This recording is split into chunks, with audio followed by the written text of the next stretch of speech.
আরো একটা বড় রুই মাছ খেয়েছে দাদাদের।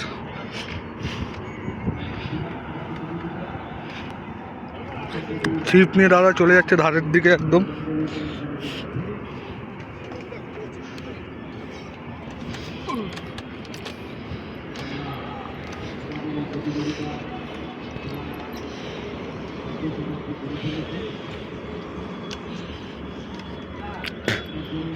দেখা যাক কি মাছ আসুক।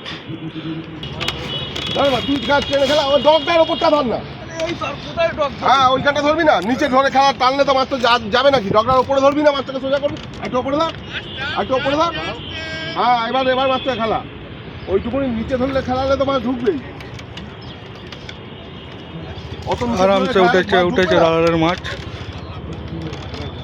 সবসময় পেটের ওপরে ধরে নিবি মাছ। শিকারি দাদা স্টে করবো কি? আমার কথা স্টে করে